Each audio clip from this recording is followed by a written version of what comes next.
The relationship between the United States and the Philippines, to state the obvious, has very deep roots. We've had some rocky times, but the fact is it's a critical relationship from our perspective. I hope you feel the same way.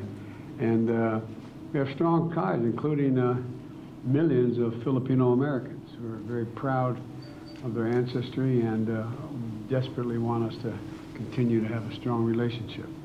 And our foundations are strong in the U.S.-Philippine alliance, which is of critical importance. For decades, the alliance has strengthened both of us, I believe, and one of the things I want to talk about today is how we continue to strengthen that and work together on the things that are of greatest concern to you. Today, I look forward to discussing the opportunities for a wide range of issues, including COVID-19 recovery, energy security, renewable energy. I was impressed with the work you did on windmills and a whole range of other things. You and I both think that's the future. We can do a lot. We can do a lot together. I'm desperately interested in making sure we do. In addition, I expect we'll discuss the South China Sea and disputes in critical global throughway. I've spent a lot of time with not only the President of China, but others about the international waters and how they have to be respected, and we should talk about that a little bit, I hope. And we're also thank you for your position on the war against Ukraine and by Russia, and how it's impacting energy prices and food prices. And we're working very hard to be able to do something about that. And so we want to talk about human rights, talk about a whole range of things, but I'm mainly interested to know what's on your mind and how we can continue to strengthen this relationship. And again, congratulations. Thank you, Mr. President, and thank you. We're very happy for the opportunity to meet with you despite the schedules that we both have to deal with. You came a little further than I did.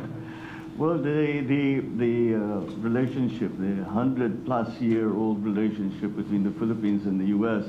continues to evolve as we face the challenges of this new century and the events that we have been watching over the past few months, really. So we have very much to discuss in terms of redefining, I suppose, in many ways. But the role of the United States in maintaining the peace in our region is something that is much appreciated by all the countries in the regions, and the Philippines especially. We feel that we are especially fortunate because we have a very strong foundation of a very long relationship and strong relationships on various facets, not only political, not only diplomatic, but also economic. And of course, there is the very large Filipino population that have chosen to live and make their lives here in the United States and have been very successful. Again, we would like to thank the United States for the massive help that we received during the pandemic with the provision of up to 35, almost 36 million doses of vaccines very early on, ahead of some of the other countries, and for that we are very, very grateful. We continue to look to the United States for that continuing partnership and the maintenance of peace in our region. In terms of the geopolitical issues that we face in this day and age, the primary consideration of the Philippines and the guiding principle of the Philippine foreign policy is to encourage peace. And I hope that we will be able to discuss further the roles that our two countries will play together and individually as we continue down that road, maintaining peace despite all the complexities that have arisen in the past few months, I suppose. So thank you again, Mr. President, for making time to see us.